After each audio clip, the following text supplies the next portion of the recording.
Balcones' first ever year-round bourbon was an inspiration. It all had to work together. A blend of carefully selected ingredients, Texas-sized pot stills, and creative people determined to find the absolute best way to usher a new whiskey along.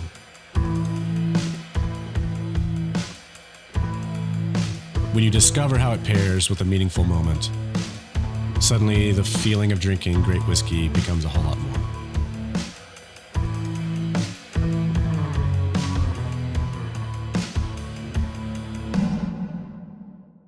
Hey everybody, welcome to this week's episode of Whiskey Neat, Spirited Conversations with Interesting People. I am your host, Christopher Hart. Now this week, this year, so far in 2021, we have seen our fair share of ups and downs when it comes to everything, life, work. Sourcing liquid is no exception. So today, we had a nightmare situation in the past couple of months involving a broker who, flat out lied allegedly about liquid. And I thought, who else within my circle of industry friends that have sourced liquid has seen some of the similar craziness that we have seen this year. So I invited John Little from Smooth Ambler, Jordan and Turner from Rolling Fork Spirits, and Kenny Coleman from Bourbon Pursuit. And just kind of wanted to pick their brains, hear some of the headaches that they've experienced in their journey through sourcing spirits. And so today it's just a conversation with me and these friends about, what we go through. I'd like to take a moment to talk about our sponsor, Amrut. Amrut has been a big supporter of the show for over 2 years now. And this year, Food and Beverage Magazine's Proof Awards gave Amrut Single Malt a stunning 98 points and a double gold. Amrut would like to thank our listeners for being a part of its success. Just a couple days ago, I found a couple bottles left of our Amrut barrel pick that we did for the show. We're huge fans.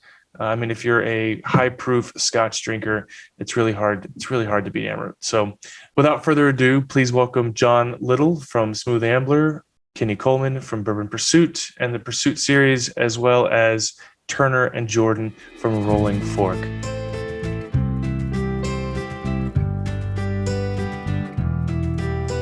First of all, it's very good to see all of you. It's been a while. John was a little thicker last time I saw him. All the Tales of the Cocktail events. I think that's the last time I met you, right, John? That's the episode we did. It was. Yeah, it seemed like forever ago. A totally different world. Oh my gosh. No joke. So what I wanted to do, I wanted to have you guys on. All of us are sourcing liquid at some level of the game, so to speak. And I've noticed a ton of really interesting ways to maneuver throughout this world, specifically. And I know that we've talked about it, Kenny, a little bit through Messenger, but I wanted to kind of gather us all together and kind of just, talk about some of the headaches that you go through when it comes to sourcing liquid. This is how I like to describe part of this lifestyle. One part is I think consumers see what we collectively and individually are doing, and they get envious, and at some point they think that they want to do this. And I like to remind people that you as consumers are at the top of the food chain. You don't have to put up with any of the headaches and bullshit. You get to just pick and choose what's of value to you. And I always want to remind people that is very important in this whole spirits ecosystem. And it's paramount so that consumers don't need to try and want to figure out the hurdles and headaches. Because let's say you do start an entity that allows you to operate commercially. Let's say you do find some sourceable quality alcohol, and you find all the other inputs of your bottle, your top, then you work on your packaging, and then you have an opportunity to meet with a distributor, and the distributor says, it's interesting. All you've inherited at this point in all of your work, which for Jordan and I, that was about a year and a half of work, all you've inherited is debt. You've accomplished nothing but but become less rich. And then you have to go out and try and sell it. And so I just always caution people, don't fucking do this. We actually had a friend that we helped, they're like, oh, our group bought a bunch of barrels. We're going to bottle them and everything. And I was like, okay, I'll show you how to do it. I'm just fair warning, just go buy some shit you like off the shelf and you'll be a lot happier, or just go buy single barrels from a label and have them just deliver it to you, you'll be a lot happier. And they're like, no, we're going to do it. After the first barrel, he's like, well, fuck, this only saved us like $10. I was like, yeah. and you probably lost like 3 years of your life dealing with all this shit, And for those who aren't familiar, Jordan and Turner are both the proprietors of Rolling Fork Spirits. You guys have obviously been doing this for a couple years now and have seen all the headaches involved. Those who aren't aware, John Little here is would you say the founder, co-founder, founder? Yeah, founder, I guess now. Founder. Yeah. Okay. Well, John Little's the founder of Smooth Ambler, and of course, the great Kenny Coleman is joining us today. So, the great Kenny Coleman. I mean, you guys are. Don't give me a big hit. Don't put the word great on me. Then it comes expectations, and I don't like that. Well, I mean, I tend to follow all of you on social media, and one of the things that I always enjoy is getting the kind of like the annual rundown of how your podcast has become. I mean, literally. The official podcast of bourbon, like you kind of wished it into existence, like it became this huge thing. So it's self-proclaimed, but we go out there eventually. Yeah, fake it till you make it. I've only been doing this for 2 years. The first liquid we bought was last year, was the year before, right before the pandemic, and we just thought about bringing it in to the events just to have some everyone. As a consumer, everyone is so excited about getting into tater stickers and barrel picks. And the next thing is, your own brand, your own label. So we thought it would be cool. And since then it's become a full-time job.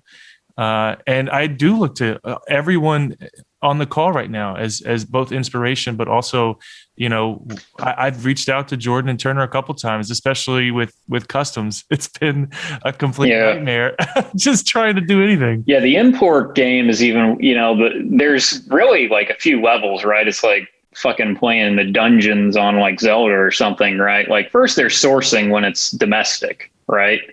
Like that's a lot better. Then they're sourcing internationally and bringing it through customs in a bottle, which is a little tricky, right? But even crazier is in a barrel, because then you have issues with like the wood. So you have people like, well, that barrel's not full. We actually need to inspect the wood for pests. It's like, holy shit, And then you've got, of course, the TTB part, and you've got customs, and then you've got the shipping aspect of like, if you're splitting containers or something, you're actually betting on everyone else that's using the same container as you to do their paperwork too. If you do everything right, but you're only using half the container and the other person doesn't, you got to wait on them to clear their shit through customs. They won't unload half a container for you, So it's like, there's levels of headache you can sign up for depending on what you try to do, Kenny, have you guys looked at doing any other spirits, or y'all dead set on bourbon? So we have a few other kind of projects up our sleeve. Now, to understand where we came from, starting just Bourbon Pursuit and doing the podcast, the idea of actually starting our own label wasn't even our idea at the very beginning. And we kind of took it and ran with it, if you will. But it seems like it's been an awesome natural progression for what we're doing to actually have our own label and doing what we're doing. And what we are doing is we're at a very much smaller scale than what John or Turner or Jordan are doing here. I mean, the piece of the pie is getting bigger and bigger. And we look at it as like, okay, well, we're going to go in debt just enough that we feel comfortable with the piece of the pie that we have here. We're not going to try to take over the world or anything like that. And we did start off with doing bourbon and having our plenty of single barrel selections, and then finally coming out with our own blend. And now that the first blend was over, we were actually at our broker, and we were down there selecting barrels, and he was, we were like, what are those blue drums back there? He's like, oh, it's this rum. We're like, what's it cost? And so we were like, the price is right. Let's go ahead and dump that back into the barrels we just dumped for our first batch of United, and we'll come back in 6 months, a year, and see what we have. So we don't plan on actually that being something we continually do. It was just kind of a fun little one-off, just having to be there, spur of the moment thing. And I'm sure as many people here know about the sourced whiskey market, you have your nightmares, because if you have an idea of what you want your product to be today, the ability to continue that product into the future is always at risk, because you're always at the mercy of what's on the market. And we knew that going into it, we were just going to have a one-off thing. We weren't going to sit there and have a rum, if you will, as a permanent line extension. So we just kind of look at that as just a fun little experiment, and we'll see what happens with it. Like I said, we don't have any plans to go outside of the whiskey category. We'll stick to what we know. And one of the things that I've noticed, and I'm hoping to get some perspective here from John, is the sense of urgency. One of the first things I've realized getting into this is, especially with things like bourbon, local domestic brokers, I might get a call and they may tell me they have something, and you go through, you start running the numbers. I mean, some of them don't even want to send you samples, right? They're like, no, do you want it or not? Do you want it or not? Are you guys on a sense of time? I feel like you guys are big enough that people can wait on you because it's going to be one purchase. Yeah, I think when we started, we had some of the small things that we were trying to get. And there was hey, these things are going to be available. They're not going to be available for long. But now, our business model has evolved a little bit. So we're not buying as much sourced whiskey as we used to be in spot purchase format, right? Hardly any spot purchase these days. It's mostly all new make contracts, right? So we still source whiskey from MGP, and we source some whiskey from a few other places, but most all of that now is not purchased. I think of sourcing whiskey, right, as two ways, right? You either buy it as a spot purchase, which is already at some level of maturity, or you buy it as a new make contract. We don't do much spot purchasing anymore. We do most of that at the new make level. So yeah, we had some of that stuff early on, right? But our business was so different. And our business was a little bit more about, kind of what you and Kenny were talking about doing, I think. I mean, our business was, when we first found Old Scout, it was 40 barrels. It was about antique shopping for whiskey, as I call it, right? So we were out here trying to find something that was cool. Hell, we fell into the business. But when we found the business, the concept was that it was going to be more of a one-off kind of thing. And again, antique shopping for whiskey. So we'd find a few of these barrels and a few of these barrels, and we'd do a couple of different releases. And really what happened is the market exploded, right? So our business became something else. It didn't really happen. The Old Scout kind of became a brand when it was really meant to be this collection of cool things. It's, not quite as a podcast that I just so happened to listen to a while back from Last Drop Distillers, wasn't that level of stuff. But that was kind of the idea for us. It was going to be just really cool, neat collections of things. And now it's a kind of a very different beast. And we're buying, massive amounts of volume, thousands and thousands of barrels at a time. Yeah. And I think John, I think does a very good job of explaining, of kind of like Chris, where you were at the very beginning of starting Prideful Goat, and finding what's really interesting on the market and saying, that's awesome. Like, yeah, 15-year Kentucky bourbon. Let's do it. Let's wrap it up. Let's get this thing out the door. And a lot of people had that same exact idea. And I think, you're probably now noticing that, having something like that, it's just not a sustainable business model, and you're continually chasing the next thing. And that's one thing that we didn't want to always put ourselves into a spot of actually having to figure out, like, okay, well, we got this release on our belt, like, what's next? And you're constantly always thinking about that. So we try to put ourselves on a path of traditional distillers, as John and other people, of figuring out, like, what's a recipe that works, that we can do over and over again, that we're not continually chasing our tail and figuring out what's available, or what can we push out that's new and exciting all the time. And instead we want to have something that's a staple. It's a good product. It's a staple, and it's available. So yeah, I think the theme is consistency, right? When you're an independent bottler, like, you have to embrace either I have no consistency, or you're going to drive yourself insane. Because I mean, John, I remember when Smooth Ambler came out, like, I'm sure you guys had people be like, well, I want more of this. And you're like, well, fuck, I don't know. Good luck. Go find. Yeah. I remember your old Scout, your very old Scout releases and everything. It's like, hell, I bottled this because I thought it was great, not because I thought I could do it repeatedly, and that's the challenge of like independent bottling is you have to embrace just the lack of consistency. People have to trust you more than they want, repetition. I'm not sure the consumer understands that, though. I mean, you have to do a really, really good job of consumer education, right? When we released Very Old Scout in the first batch, it was 21 barrels, and that stuff has gotten kind of legendary status now. But that was intended literally to be this really cool independent bottle, one-time release, and that was going to be it forever. And then everybody wants more and more and more and more of it, and you just tell them no all the time. So and it's hard for a small brand to do consumer education on that level. So you're right. You either have to, people either have to understand that these are limited release stuff, or you have to figure out another business plan so that you consistently have the same spirit all the time, or that's allocated over a given period of time. And it's not even at the consumer level. Sorry, Turner, I'm just going to interrupt you repeatedly. It's also the distributors. They hate John. that. Yeah. So I look at everybody on this call. And going back to what consumers know and don't know, 90% of consumers don't know that everybody on this call at one time either had or has a day job. So 4 out of the 5 of us have day jobs currently. And I know John, when he was cutting his teeth, you were wearing 18 hats and having to come up with the cash to build the entity that would become your brands. But you never have everything at the right time. Either like Chris, like you said, like you get an offer on something, but you don't have money, or you buy something and then you don't have labels and you don't have marketing. And someone comes to you and they're like, oh, you should do this. And you're like, I don't have time. Like between Monday and Wednesday, I worked 35 hours in 2 days operating 2 jobs. And there also seems to be a new social media platform every year now. Like I know Kenny's cornered the market on TikTok, but it's one of those things. It's like, well, I already manage 4 Instagram accounts.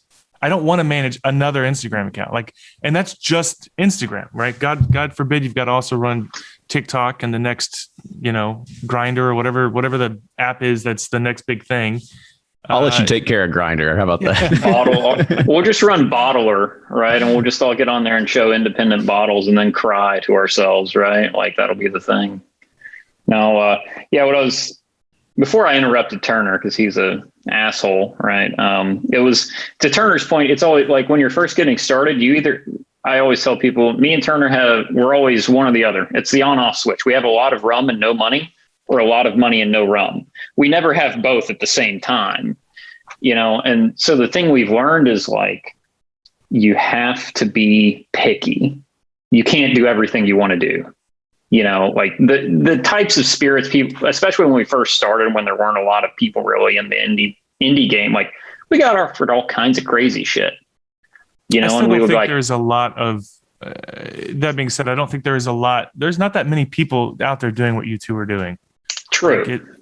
We got offered a lot weirder, like we got offered a lot of 15-year-old bourbon and we're just like, no, we're only doing rum, because like, if you take every cool spirit that someone offers you, you will spread yourself so thin. Then you do a label for it, and you got to focus. Jordan, but can you do me a favor? Next time somebody asks or offers you some 15-year-old rum, can you give your old buddy John a ring? Well, see, that was funny. It was like 3 or 4 years ago. On a chain, if you could, just make sure. It was 3 or 4 years ago before it was really a thing, right? Other than Smooth Ambler, and me and Turner were like, "Look, this is cool, but."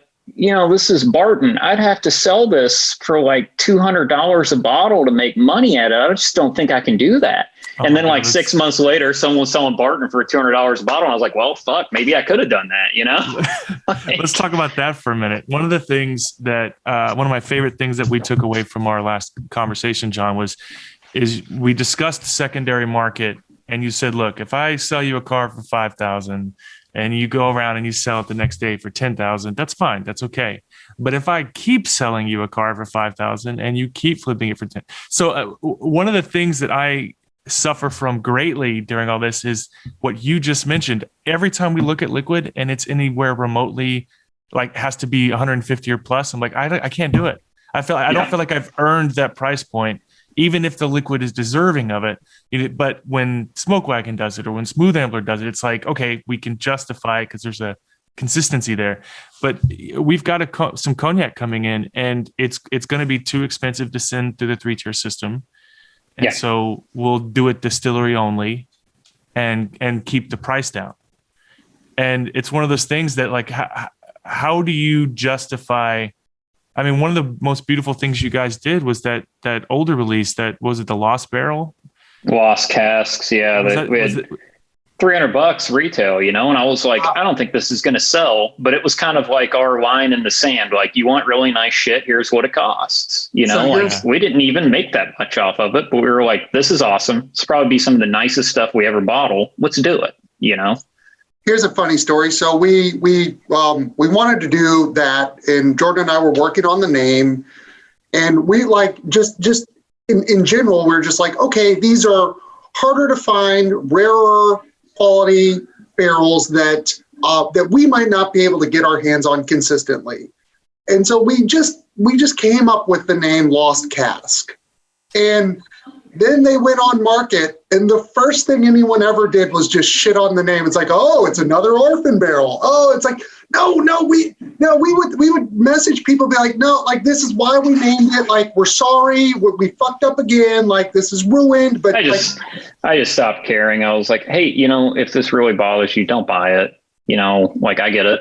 I'm a terrible person, and you shouldn't buy it. Like, but brands like Villiers, when Villiers was releasing some of those crazy, Corona style bottlings, that it justified the expense. Yeah. I'm curious, for everyone here, do you guys, where's your line, right? Like Smooth Ambler, obviously you guys, it's been a while since you've been selling those really, really old barrels, but when you guys look at liquid, do you have a theoretical cap in your head where you're like, look, if it's going to retail, like we bought one barrel of Jamaican that's 26 years old. That's going to hit that pretty high price point. Mm-hmm.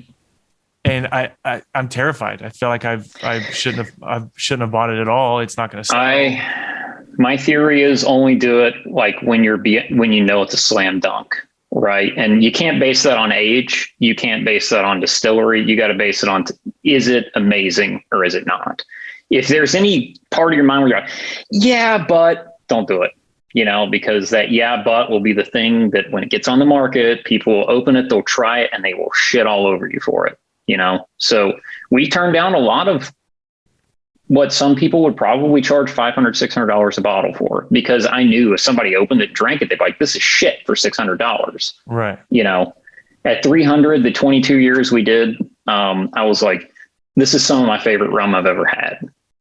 Right. And it'll move slow, but I think anyone that opens it and tries it will be like, oh shit, this is really good. I'll turn it over to Kenny and John. But before I do, what I'll say is we were advised not to do single barrels because the margin wasn't there. And we live in a state of terror, Chris. So everything we do is terrifying. So I understand your pain and your fear because I live in that world. And we just bucked our advisors' advice and just because we wanted to do it because we're passionate about this like you guys. But yeah, it's all fucking terrifying. Kenny, where's the line for you on y'all's releases? I know that you guys have done a bunch. Have you, when you run numbers, if it's approaching a certain dollar amount, do you guys steer clear? I would say first off, to kind of dovetail what Turner just said, we actually kind of started the opposite way. Like we started doing single barrels first and then realized it's not the easiest thing to do. It is a lot of waste. There's a lot more effort that goes into every single one. And so that's when we said we need to come out with a product that can be a little bit more mass market. When it comes to pricing and stuff like that, I think it goes back to what Jordan had mentioned earlier is stay focused on what you do good and stay focused on your core values and your core product of what you can do too. Now, I don't think the market is going to see a ceiling. I mean, some of the same stuff that's coming out, I mean, there was the Rabbit Hole just released theirs. It was $1,500 a bottle, right? Now it was aged in Mizunara casks, which are not cheap casks by any means, but it's always continually to push in the envelope to see what's going to happen and what's going to sell. For us, I don't really see us. Like I said, we look at going back to what Turner was saying too, and Jordan, we have money in the bank or we don't have money in the bank. We have money in the bank to buy it. Cool. Can we turn it around real quick? Who knows? I mean, we've been burned before where it kind of goes back to what you were saying earlier, Chris, of if a broker calls you and says, this is what we have, you need to make a decision now, and you don't get to taste it.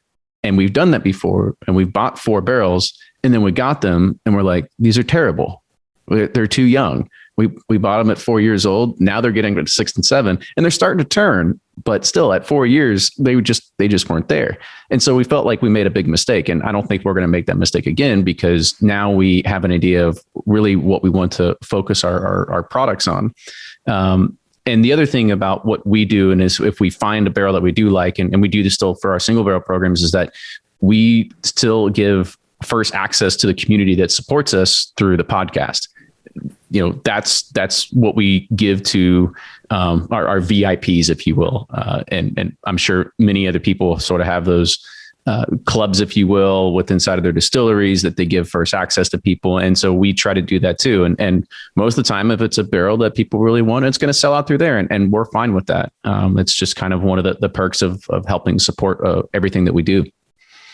You know, I look at it from a kind of a different lens now, having done this for nearly 10 years. And early on, I heard that you should sell product painfully low because that was the right thing to do, right? To be fair to your consumers. When we first released the very old Scout, right, those 21 barrels, there was 11 to 21 year old barrels in that. And we had a couple of different blends. We had like an 11-year set of barrels, 11-year blend, a 14-year blend, and I think a 19-year-old blend together. And we sold all those for the same price. We sold them for $65 a bottle, retail. Because hey, can I buy some still? Can I send you a check and you just mail me a couple cases? Right. I mean, just stupid. I think we've done the opposite thing. I think we've spent a long time selling juice too cheaply. And every time we've taken a price increase, somebody's gotten mad and gone postal on social media and raised Cain about how much we're raising our prices. But, you know, we sold 9-year-old barrel pigs for $65 retail 4 years ago.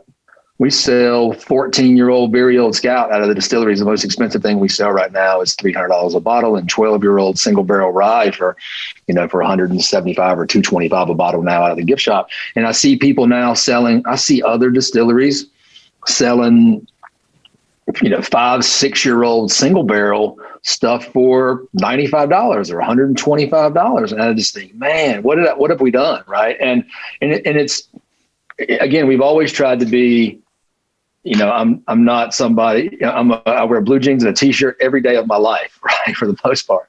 And I've always tried to sell at that price, the price that I would pay for something, the price that I think is fair.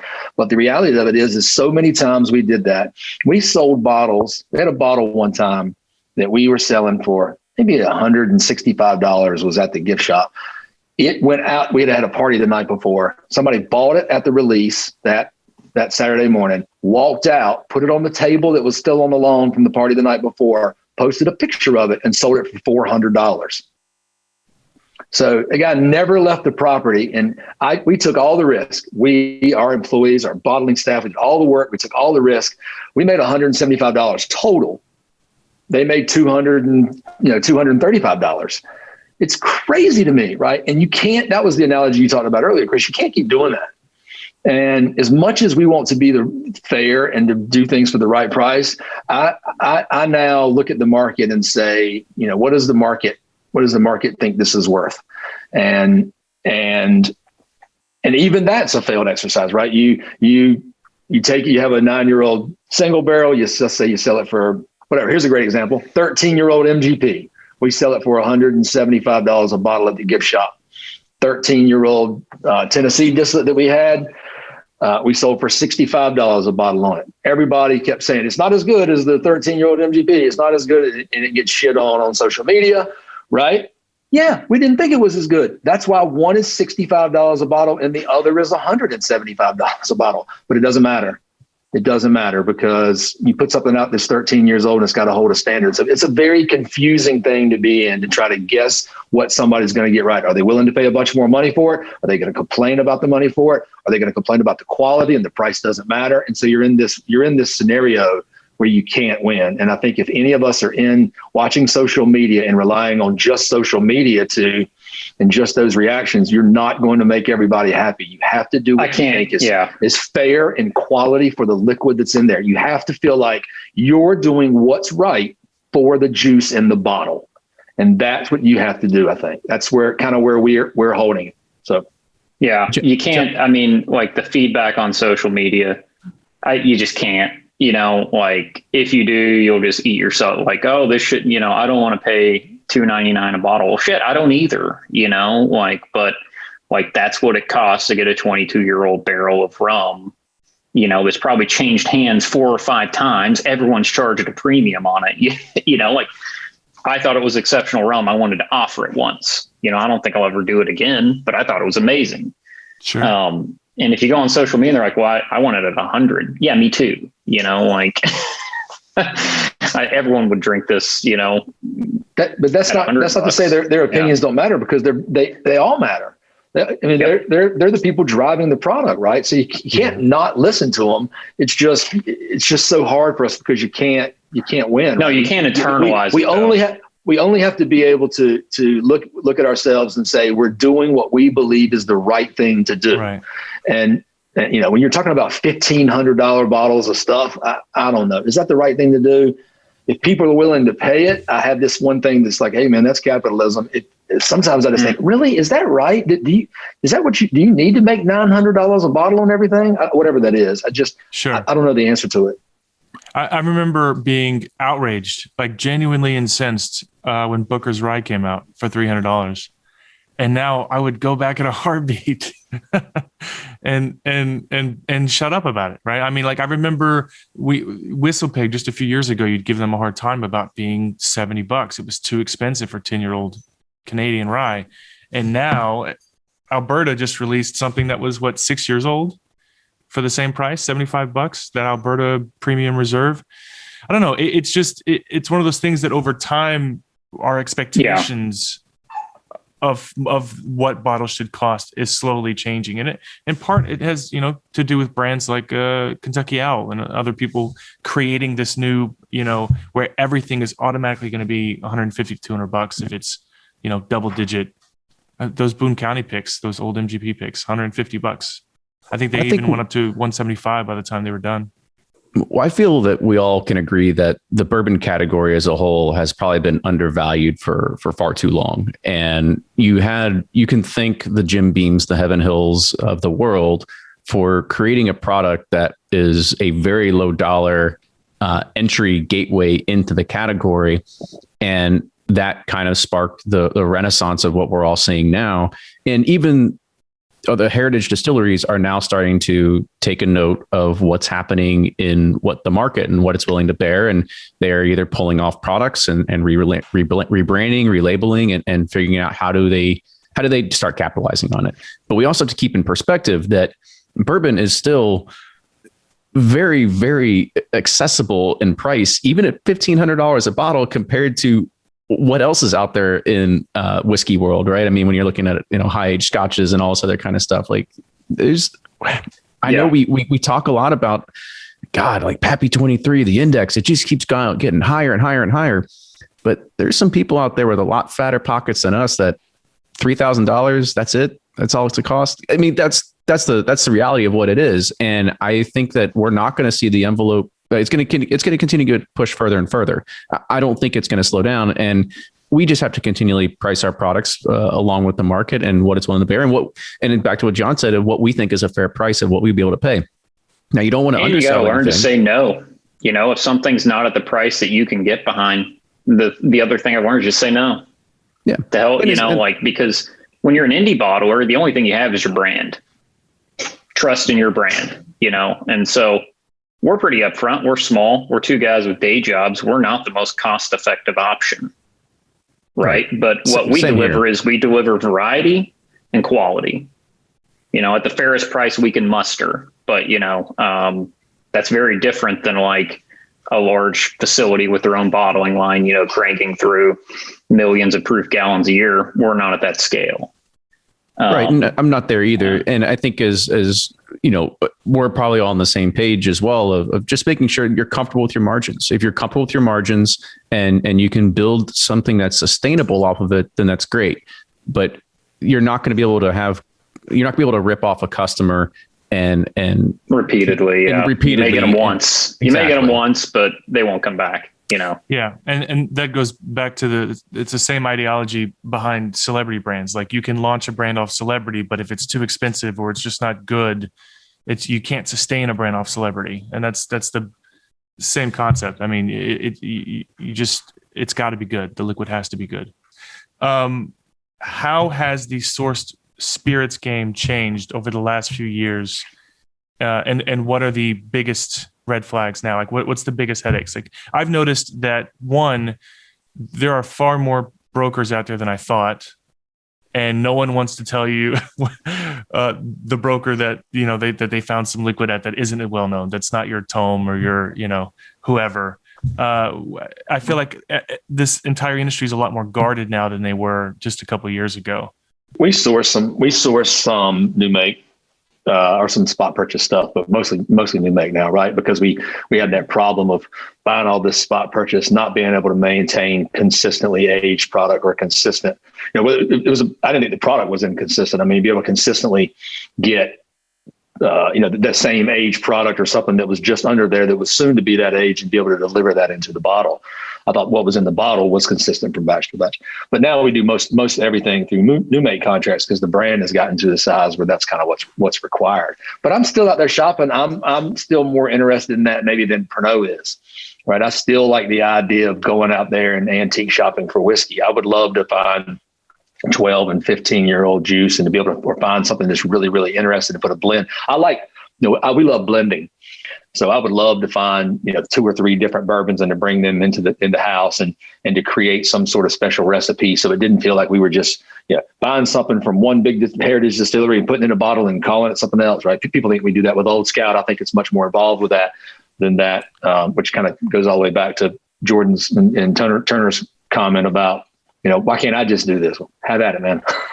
Yeah. So, anyway, that's kind of more of what we do, mostly new make stuff. But the business has changed tremendously in 5 or 6 years. I mean, you've got the prices that have gone. First of all, the market's exploding, still exploded. You've got so many more distilleries that are on board and bringing out distillate and bringing out better distillate. Right, the craft people continue to get better and better. You got the heritage distilleries that are playing on a much more, you know, premiumizing the product, so they're continuing to bring out older and older product. You got people like yourselves that are bringing out new products. So the competition's getting stiff. The prices are going up. This market's changing. I think Kenny's got something to say here. Yeah, John, I want to kind of just touch on one thing that you had mentioned earlier about that 13-year-old Tennessee product, the Tennessee bourbon, because we were dealing with the same stuff for a while. You know what the funny thing is now? Now you can't even get it. You can't even get it in the market anymore. And, you know, everybody poo-pooed on it for a long time. And now all of a sudden people really like it and we can't get it. We sold every bottle of that stuff. Like people, when we sold out at the distillery, I mean, there's a really kind of a hateful, when you put it in a bottle and it's yours, you think of it like your children. And when somebody tells you your child's ugly, man, it hurts, right? But there's a thread on Reddit about we call it Single Barrel Select, and said it was like the worst thing ever in the history. We sold every single bottle that we put out. And when we stopped selling it at the distillery, people complained about it. And it's like, you look at it from this, like it's a 13-year-old product. You know where it comes from. You know we took care of it. You know that we're not trying to charge you $200 a bottle for it and put a celebrity football player's name on the thing. Oh, shots fired. So hold on, retired celebrity football player. I never mentioned any brands ever. Never ever. You'll never hear me say a bad word about a brand. So You can read into it what you want. So, we didn't do that. You knew where it came from. And to say that, that it's terrible, it's like, how do you measure that? We're on one side of it. You sell every bottle that you have, and people at the distillery and tell you, and distributors want more, and accounts want more, and yet somebody tells you it's terrible. You're in the same situation where it's like impossible to do that. We're trying to figure out what the consumer wants, because that's what's important, right? Ultimately, we want to deliver something that they want, they're proud of, they want to buy again. So how do you measure that? It's a great point, Kenny. So to me, like the most interesting thing that's happened in the last few years is, so there was MGP, right? And they're a pretty open door. They're like, hey, all over it too. Yeah, that first, but also they were pretty like, hey, we're MGP. We sell whiskey to other people. And, they didn't really have their house brands. Then they're like, okay, now we're going to do, everyone else is selling, let's do house brands. And then they're like, let's go buy Luxco. Let's get a Kentucky distillery. And so now you're like, shit, is MGP really going to be cranking out just Kentucky straight bourbon whiskey on contract as well? Probably. I mean, that's their model. And, the interesting thing is there are not that many other contract distilleries. Whereas when you go to like Scotland, you see all the independent bottlers all buying from it. Every distillery has a contract game too, and they don't care. They're just like, yeah, we do that and we ship it off and it's no big deal. But here, like distilleries are like, no, we're not going to contract distill. Or if we do, we'll never let you tell who it is. Like Heaven Hill survived multiple downturns over their entire history by contract distilling, selling to Luxco and selling to everyone else. And they're like, we don't want anyone to know it's Heaven Hill. It's like, dude, everyone who's trying it knows it's Heaven Hill, like, why is that a bad thing? That's a good thing. That means people appreciate your products, and it's just been really interesting to me that no one else has really other than like Heaven Hill and MGP, and maybe a few other new ones. Like there are no really big contract distillers other than those few. And there's huge demand for it. So, I've always kind of scratched my head, like, why hasn't anyone else gotten into this space? It's a way to hedge, right? Well, I mean, I think there's that Tennessee Distilling Company. I mean, they're doing it now too. Yeah. But you're right. I mean, it's not a super common thing. I do know a few Texas distillers who are doing that, but I don't know. I mean, maybe it's just, I think the focus for a lot of people is, if they sell it themselves, they can make more money on it, right? Yeah. I mean, I remember a time which. Go ahead. Yeah, that's the plan when everything's going great, right?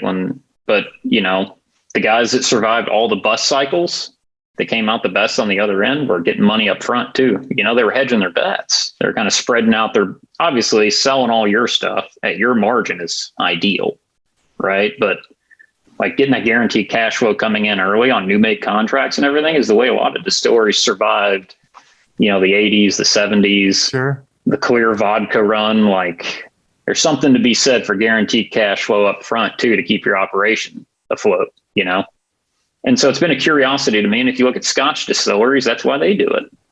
Hedging your bets, spreading out your bets. So I once had go ahead. I once had a distiller at an event.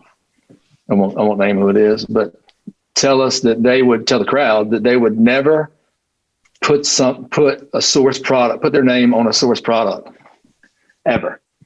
Dan Garrison. And I'm not going to say who that is. And then I'm just going to keep throwing out names. And then 2 minutes later, they told the crowd about how many people they're making sourced whiskey for. So I struggle with that because I think there's this, I can get on my platform here on my stage here and want to preach. But so you're telling me it's shameful to source something and put your name on it, but it's okay to make money off of a bunch of other people that you're selling that stuff to? Like, come on, like that's not right. You can't on one hand say sourcing is a terrible thing, and meanwhile collect money from a bunch of people that you're making whiskey for. Which is it? Right? Is sourcing bad? Is it evil or is it not? I don't, we're clear where I stand, but that's part of the business. That's still kind of a weird thing. But the reality of it is, I think it's always mattered. I think telling the truth has been this big thing, and doing it with honesty and integrity matter. Does the consumer care? I mean, if the juice is good, right? You know, we still know there are people out there that are sourcing whiskey and don't tell the truth about it, right? That whether that's through, there's a lot of them. And does the consumer care? We do it because we care and we think the consumer cares, but I'm not sure that, you know, that people are close enough to brands to know. And it kind of always irks me because I always thought we did it the right way. When I see people not doing it the right way, I feel like it should matter. And the reality of it, I'm not sure it does. I'm not sure it cares. So sorry, I'll get off my pulpit here. Sourcing has been hand in hand with American whiskey going back hundreds and hundreds of years. And I mean, especially 50s, 60s, 70s, like what Jordan talked about, you would do tons of barrel swaps. Let's say you're having a great year and somebody's having a down year. Well, you'll take their barrels and because you need more inventory because your year's up, and you're giving them some cash flow to manage their sustained losses from losses of projected revenue. I appreciate the trend of transparency, which I give credit to you for helping drive, and I give credit to an educated consumer that I'll give credit to Wade Woodard. What an asshole. He will let everybody and their mother know. And transparency is a value, but I really do get upset when people have that dichotomy of I'm better than you, because it's always existed. And when there were distillery guilds and before the accountants came in the 80s and 90s and flipped everything on its head, you had a lot of big barrel swap programs. You would go to the Pendennis Club in Louisville and dudes would trade. I mean, look at Evan Williams' single barrel from the 90s when Heaven Hill caught on fire and they couldn't make it. Like 2 years as Beam, 1 year as this guy, and then Rittenhouse Rye. I mean, when did they actually start making it? For up until like 2014, it was friggin' Brown Foreman making it, you know? So that was okay, I guess, because it was, you know, the large distilleries doing it amongst each other. But like, you know, it's a fact of life, whether they admit it or not. Kenny's quiet. Yeah. I mean, the way that I look at this, and I am one to blame myself when I started my bourbon journey and I started understanding how to read labels. And I think that is when people start getting into whiskey, they're like, oh, I like this. And then you're like, oh, did you know that they didn't actually make it? Yeah. Read on the back label. It says distilled in, and then you start, you know, teaching put the puzzle pieces together. And I myself, when I was starting, I was like, I would never drink a sourced whiskey. Like, why would I do that? I'm paying more money for a sourced whiskey from somebody that I could just go buy it from the straight distiller and probably save myself $10 or $15 a bottle. Yeah. And I had that thought. That's about that. I just want to wedge my foot in there. Is it's not always cheaper. It's always touted, especially by people like Wade Woodard, but it's not always cheaper. Sometimes it can be. You know, some stuff gets sold off and ends up in the market that is pretty reasonably cheaper than the shelf item. Yeah, I'm thinking of the goat. It happens on rare occasion. It does happen, but you know, I think that dichotomy and that mindset started blurring a lot more as I got into whiskey and not really caring as much, as long as the price was right and it tasted delicious. And I think that is probably should be the bar that you would judge on everything. I mean, does it really matter if it tastes good and you're willing to pay the price of what it is? And I think that what I love is seeing the new renaissance of what is happening, where people are not trying to just say, like, as has been mentioned here before, is like, buy it from here, bottle it, put it out. Like, and now you want to find a new angle. Like, how do you blend? How do you bring in things from different distilleries? How do you do different cask finishes? How do you marry bourbon and rum together? Like, how do you create something that's new and exciting that keeps our consumers happy and always wanting to figure out what's next? Because we've all tasted plenty of 6 and 7 year old Heaven Hill stock. Like, that's fine. We've all tasted it, and there's not going to be any shortage of stuff that'll eventually keep coming out. But, you know, we just want to keep trying new and different things. I think that's the key too. That's a different. Yeah, I think of it right. I haven't heard this word in a while, but like value added, right? What value are you adding? It used to be that just bringing it to market and making it available, right? If you were sourcing like us, we were sourcing the 6 year old high rye MGP product, and it was not really available much in the US, 6 or 7 years old, right? And it's a product that was going into an RTD in Australia. Now all of a sudden you're making it available at unchill filtered 99 proof. That was the value you were adding, right? You were bringing something that was not available to the consumer. And as more and more people are getting into sourcing, what is the value you're adding? And you're 100% right, Kenny, right? Like just bottling it, putting it in a bottle, it's not the same as it used to be, right? Are you blending something unique? Are you finishing something that's unique? Are you putting it at cask strength? Or are you doing something like an independent bottler would in Scotland, where you would take maybe a product that typically releases a 10-year-old is now being released as a 15-year-old, or instead of being aged in an ex-bourbon cask, now it's partially aged in a sherry cask, whatever that is. What value are you adding to the product? And I think that's a really important perspective. That is the right question, right? I think, and as our positions and at least in our part of the business as an independent bottler. I think the general consumer, I think for years thought that they were supposed to be put off by the fact that it was sourced. I mean, even now we still see people who think, oh, it's sourced, that's bad. And you have to explain it's not inherently bad. It's if it tastes good and they're being truthful about it. But I've had several conversations with people who thought that they were just supposed to be automatically put off by it. And I'm like, no. It's the ones who are lying about it, or the ones that are, and talk about lying for a second. I mean, what do you do?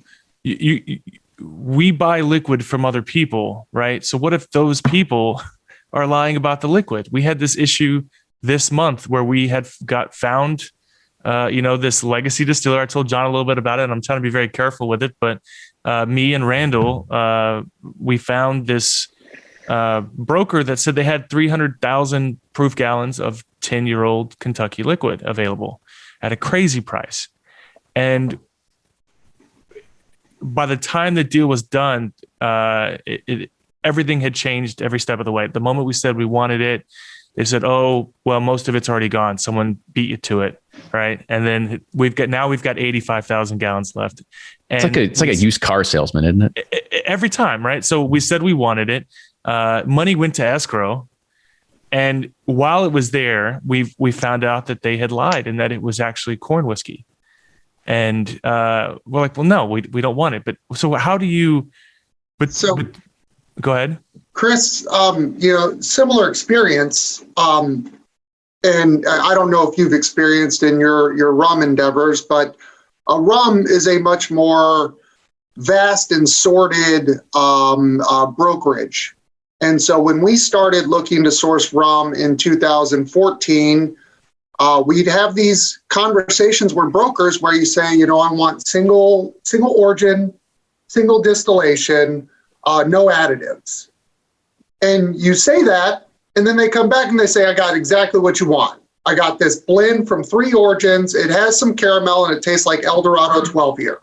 Well, I don't want Eldorado 12 year. I've got nothing against it. Again, our whole position point is to allow the American consumer to try unadulterated rum from varying places of the Caribbean. And it was a 2-year fist fight, and we would go for month-long conversations and end up exactly where you were, where we're just like, this is fucked. We are not going. Yeah, this isn't. I mean, it's not what you advertised. Like, why would we? Every time we would send, we're like, okay, it's single origin. Okay, there's no additives. Okay, like, and then you get it, and they're like, well, actually, we're like, this has caramel in it. I can tell. I mean, it's darker than shit. There's no 7-year rum that needs to look like a 15-year-old bourbon. Like, that's just not how the world works. Have you, John or Kenny, ever run into an issue in which either a broker or somebody was lying, or there was a misunderstanding in what the actual liquid was, ended up being something else? I haven't ran into that specific issue. However, I have ran into the issue, as I mentioned earlier, of we've got this, you've got to make a decision right now, spot decision, snap decision. You got to do it. And we're like, we'll take 4. And you're like, okay, I hope I made the right decision. And we did not make the right decision, but hope, we'll just continue to age it and hopefully it'll be better in a few years. Now, I haven't had that, but I will say one thing about this particular subject, and I think it's always interesting. I mean, we're going through a digital revolution right now, and I know Texas has seen it very well in the pandemic of having to go cocktails, and we have direct-to-consumer shipping is starting to happen. And it's really funny how, even to take a car analogy, like, why hasn't this stuff? It's so weird that it's all like a buddy system, old guys, old men's club, phone calls, handshakes. And it hasn't been digitized to a point where, baby. And it hasn't been digitized to the point where you could say like, okay, I have these stocks, just say like it's a VIN number. I go and I put it onto an MMR, and you have dealers that have access to it, and then they can purchase it, and then it can go out and they say, I mean, you have all the information. It just amazes me that there is this much confusion. 70 years later, that you can't just figure out how to just put it in a database and put it on an online auction website or whatever it is, and figure out a way to democratize this amongst a lot of individuals. I wanted to thank all of you for coming today. I know that as competitive as this current environment is in trying to just build, a legacy in your own right, it's nice to have 4 people I look up to come on the show, talk about your headaches. And I thank you all very much. I really appreciate you guys doing this. Where can people find you? So check us out. We're at rollingforkrum.com. We're just 2 guys, or you can find us on social media at Rolling Fork Rum on Instagram and Facebook. Yeah, I'll go next. So this is Kenny, host of Bourbon Pursuit podcast. Of course, you can find us over there on wherever you get any podcast, Spotify, Apple Podcasts, Google Podcasts, iHeartRadio, Pandora, you name it. But we also are independent bottlers, which is why we're on here. So you can go check out pursuitspirits.com. We do a bunch of single barrel releases, and we also have our flagship offering, which is Pursuit United, which we are currently in the blending stage of our next batch right now, and hopefully will be on shelves around the June timeframe, coming to a few new markets as well. So excited to be able to get that back out there. And as we all kind of say, keep the funnel going and keep the churn going. You can find Smooth Ambler on, obviously, the web, smoothambler.com, or any of the social media. It's just at Smooth Ambler. So Facebook, Instagram, Twitter, all just at Smooth Ambler. Or if you're ever passing through West Virginia, come and see us and let us show you our distillery and show you what we do in West Virginia and some of the whiskey we source, and then some of the whiskey that we blend between the homemade stuff and the source juice. So love to show you around and welcome you to the Smooth Ambler family. I won't keep any more of your time. Thanks so much for coming. All right. Thanks a lot. Cheers, guys. Cheers. Thank you. Cheers.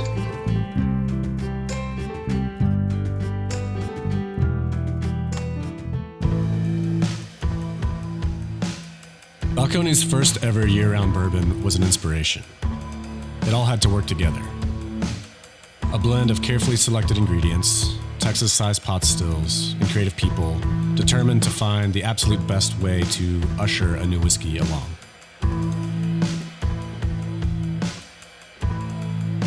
When you discover how it pairs with a meaningful moment, suddenly the feeling of drinking great whiskey becomes a whole lot more.